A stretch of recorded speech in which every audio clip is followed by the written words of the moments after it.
and said, I feel like I'm a fly on the wall of your guys' conversation, which is exactly what we want. It is. And welcome to all the flies on the wall. Hello. If you haven't noticed, we don't edit our intros at all. So, absolutely not. Welcome to the Max and Vernon Project podcast listening thing now on Spotify. So we should add like extravaganza in it now that we're on Spotify. It's legit. The Max and Vernon Project extravaganza journey endeavor. It's always different. We don't know what we're doing, to be honest with you. We're out here just talking away, having a grand old time. And people are very kind and they listen to us and they send us questions that we don't read all the time and we forget. People write mean comments and someone disliked one of our videos. Someone keeps commenting about my facial hair, so now it's shaved. Thanks, guys. Okay, cool, whatever. Highly influenced by your opinions, apparently. But whatever, it's okay. Well, I guess we'll move on from there.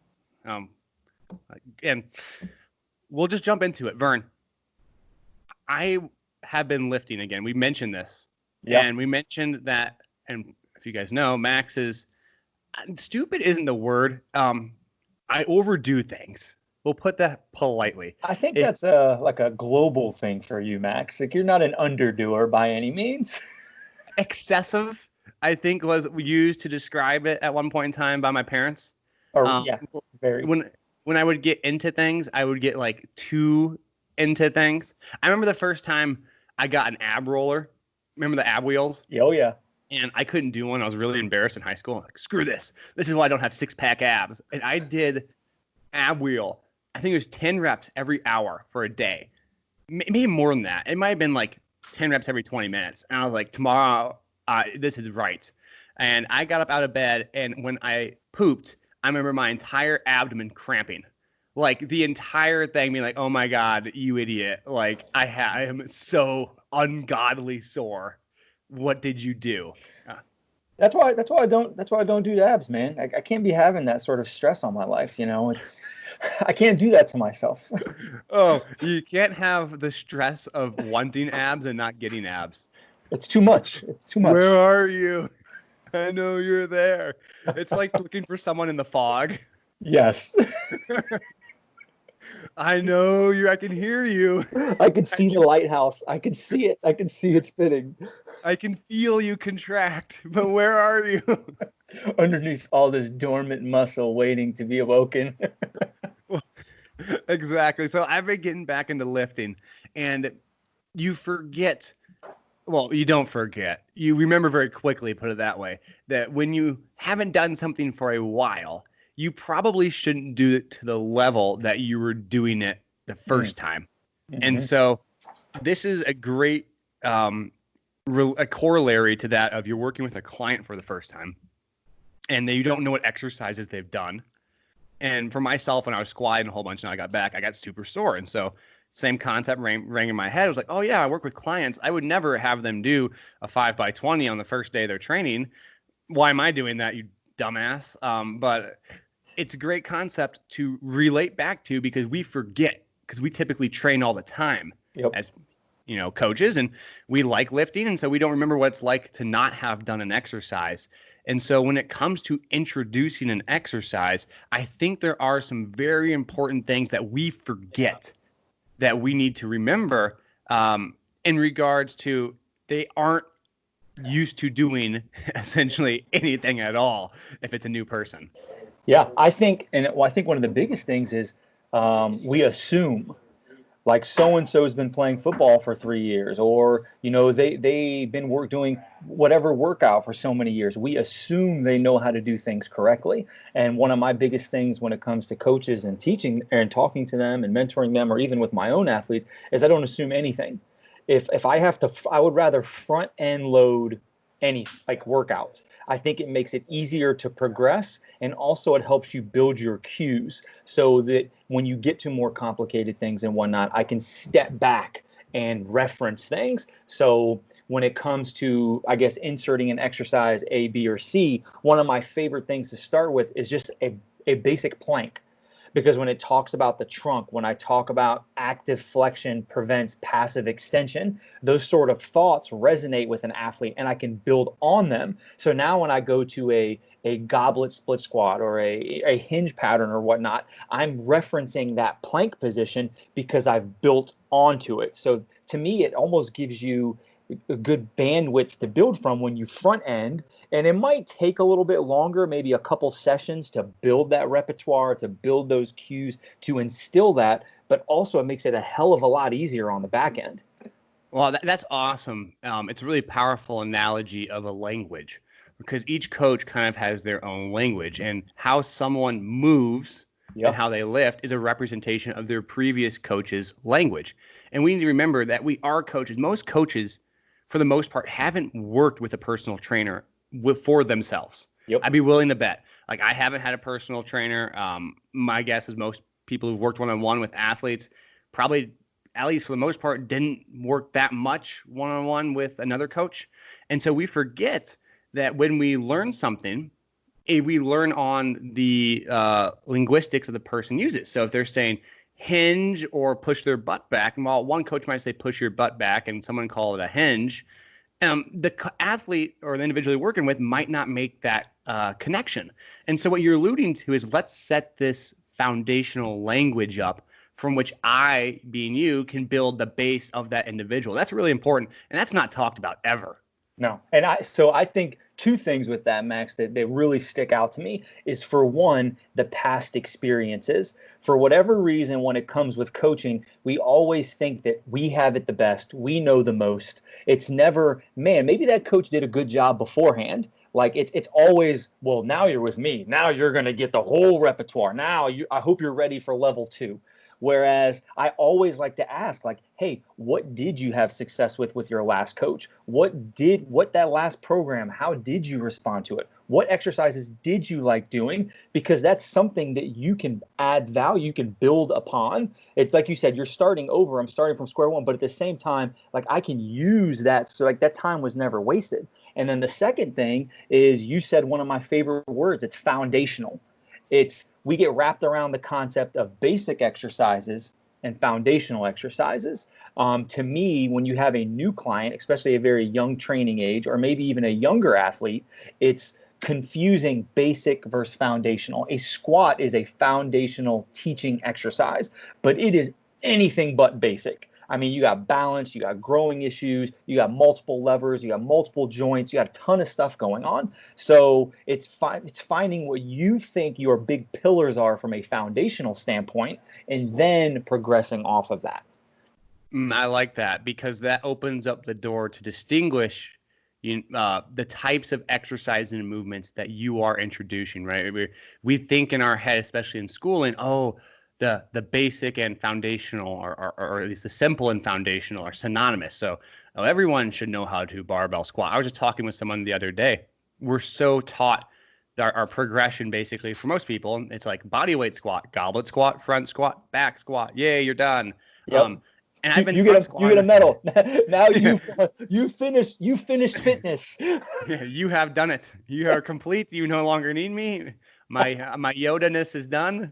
Carry on. All failures are now yours. You have been armed with all tools to succeed, my friend. You know how to back squat. Godspeed. Yeah, there's nothing more to learn from me. Please don't come back. I hope you forget my address. Please do not come back. Well, I was talking to someone about this the other day, and I've been getting back to lifting, and I don't like back squatting. Don't. Whoa. Now we just lost followers. Why the hell would you say that, Max? What? You idiot. No, I really don't. Like, for myself, I back squat like a dingus. Like, I'm not mobile. We'll get hip mobility, Max. No, I don't want to. Okay, cool. I will eventually, maybe. I get it. It's important. But I'm not going to spend my training hour trying to get hip mobility so I can squat when I can just front squat. Okay, I only have an hour. Sure. Like, come on, guys. So screw you and all you squat form haters. So I'm out there and I go, okay, I'm going to front squat, because I haven't done this in probably 8 since I progressed to back squat. Once you get a black belt, you don't go back to blue or green, man. Dude, you idiot. Why would I front squat? Well, I was front squatting and I was like, dude, this is way more comfortable for me positionally. I'm the same way.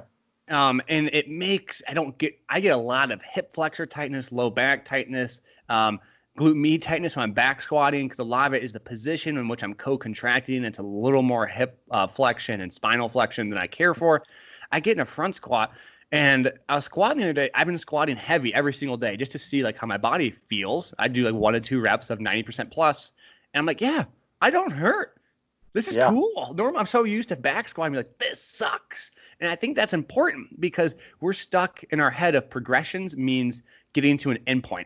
But sometimes that's not really the case, because the highest level, I've done this. I had someone who was just learning to lift, and I had them do a safety bar squat with their hands supported because it was very comfortable for their shin angles, and the safety bar is easy to balance.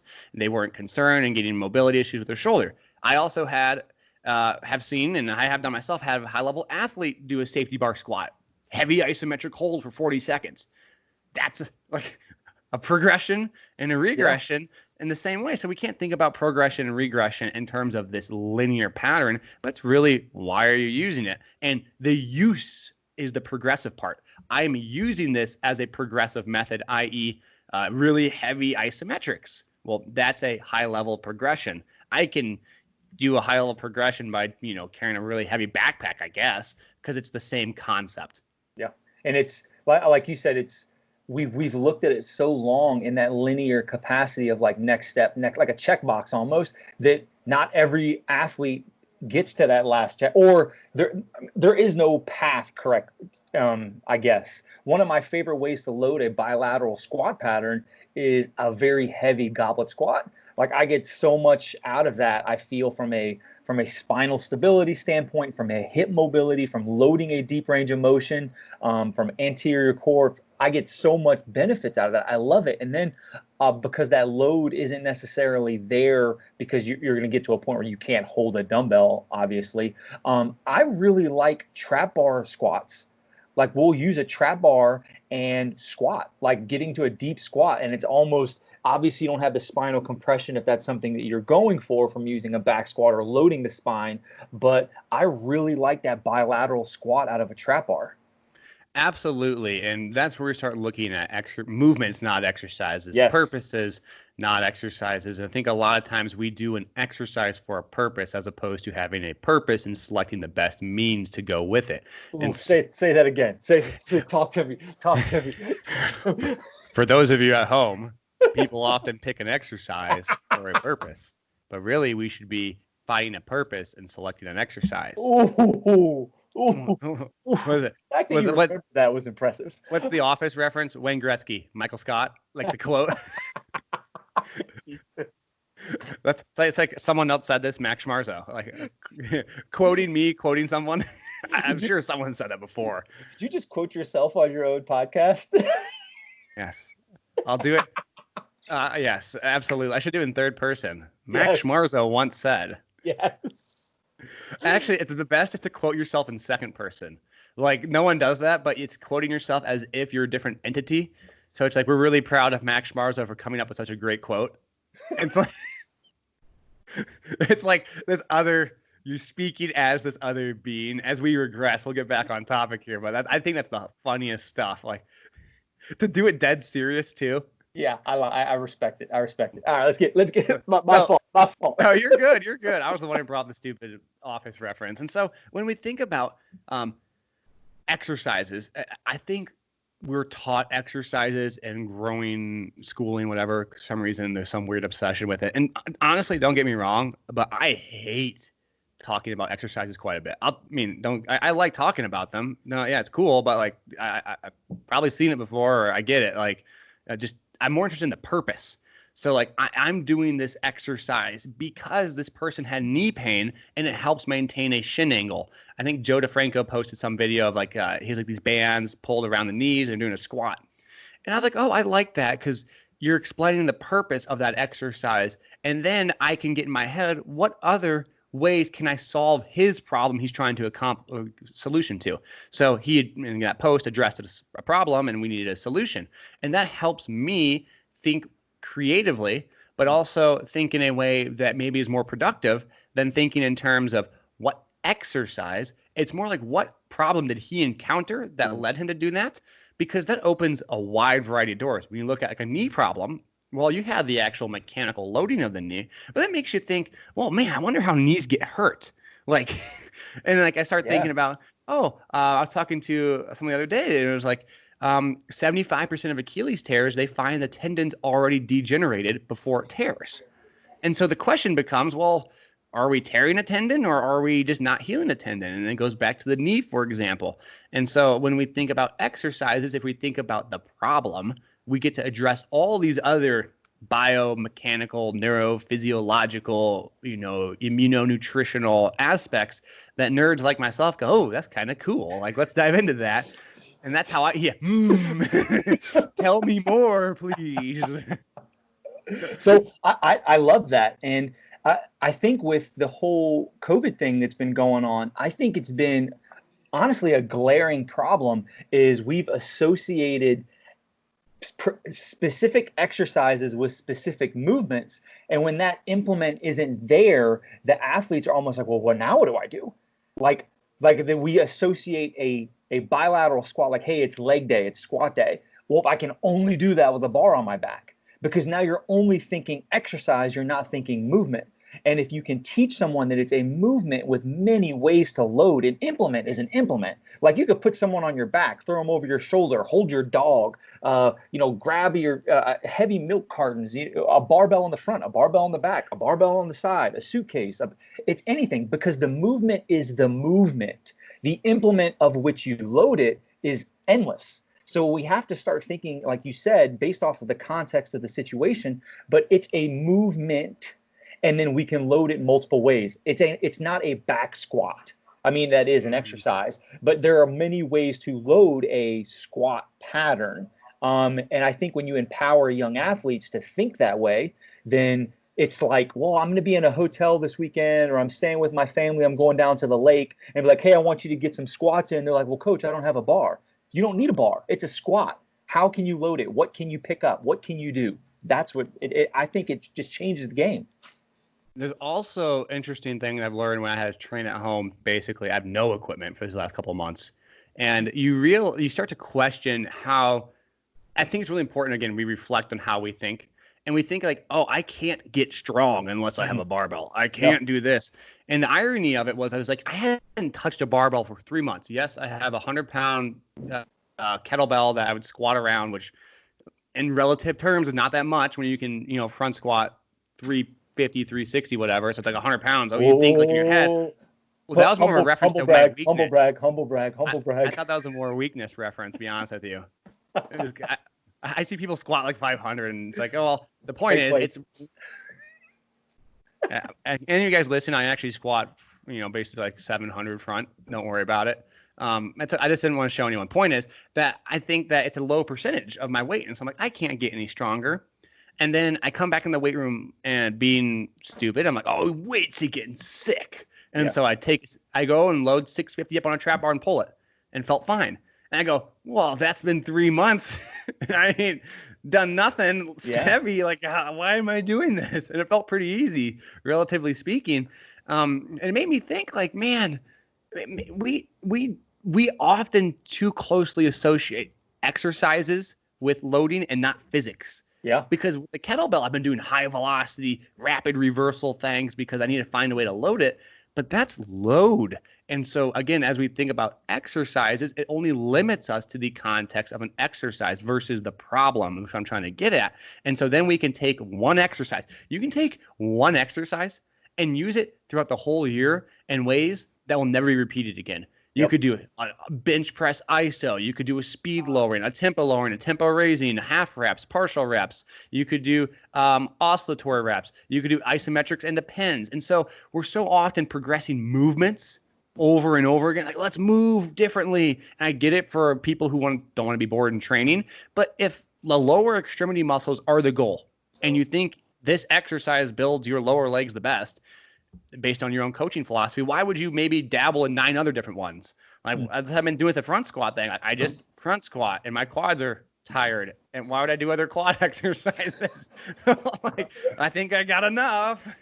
And well, that's what comes with just trying to make things complicated just to make them complicated. It's where you can make that front squat very complex, like you said, tempos, eccentrics, isometrics, pinholds, like tons of alternatives that you can use just by trying to add a layer to it. Like I'm taking the same movement but adding an additional layer, an additional layer. I'm not just going, well, front squats worked, let's throw that out of the window, let's go with something crazy.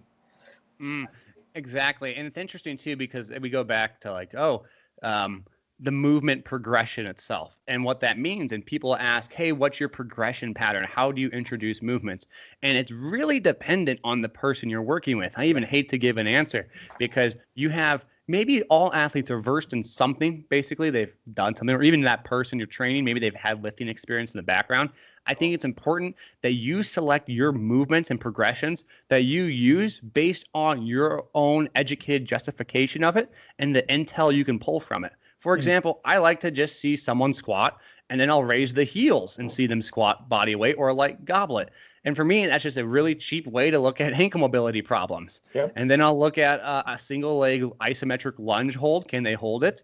And then can they do a walking lunge? Can you do a push up? Like, we don't need to make these crazy assessments. It's just assessments that you can pull information from that helps build your program. So when people are like, oh, Max, should I use an FMS? Well, if you like that and that helps you build your program, cool. That's wonderful.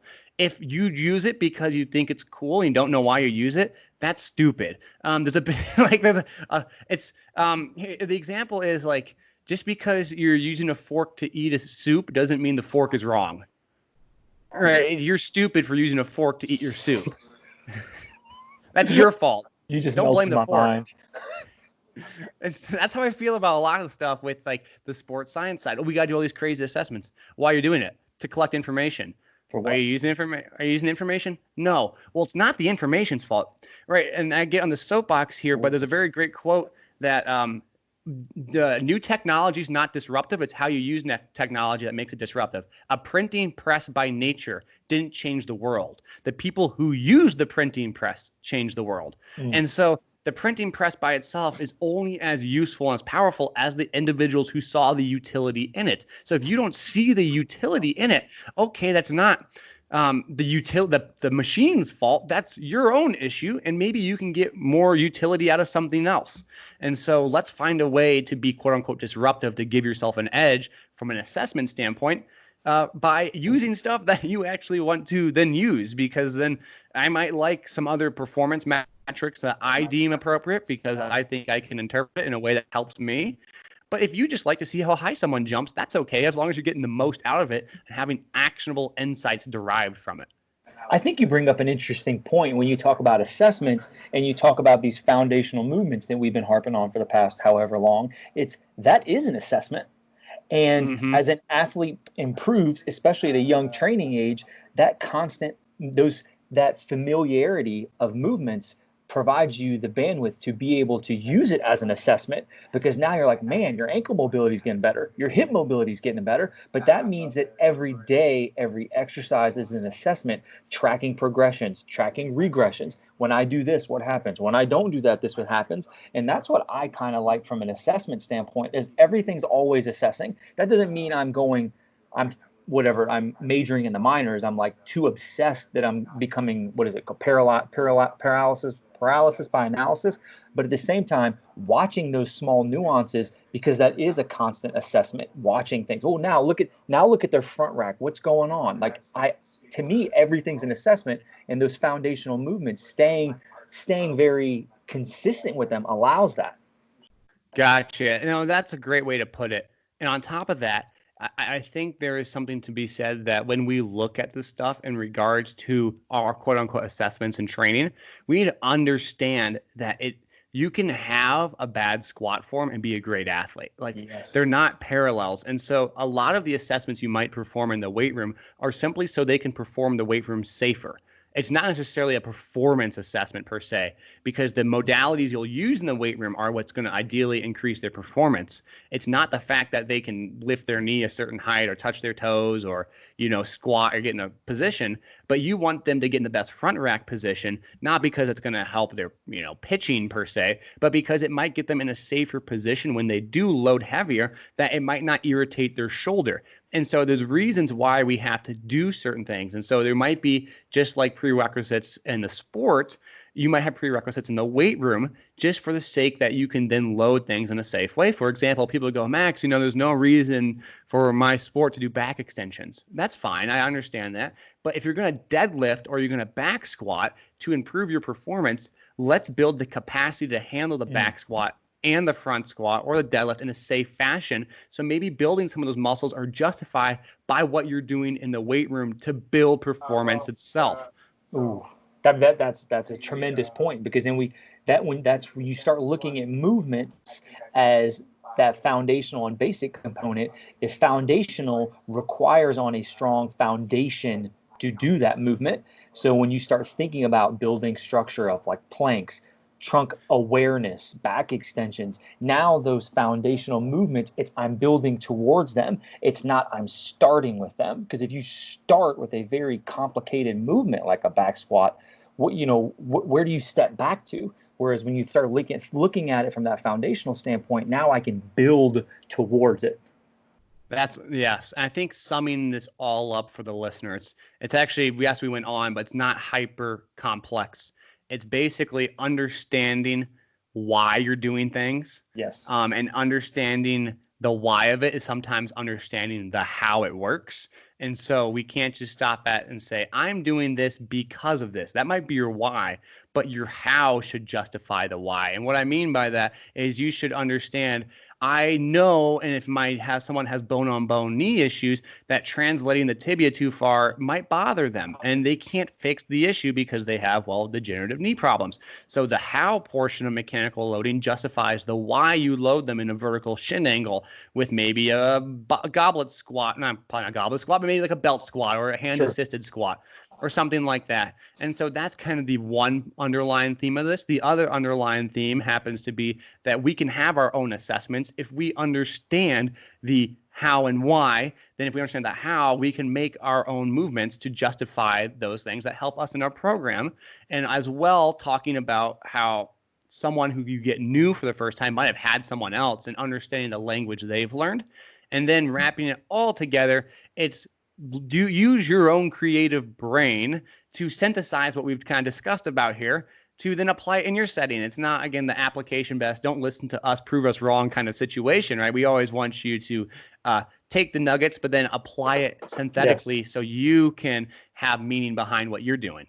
Yeah, I totally agree. I hope that everyone listening, it's to incite creativity, like a curiosity type thing, of wanting to try more, to learn more. It's not trying to give the answers, just trying to provide a platform to just make you go,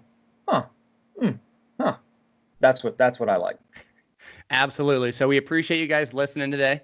Vernon, if you got any closing comments, feel free. Any wise, insightful things. Yeah, let's get the elephant out of the room with these clear glasses you're wearing right now.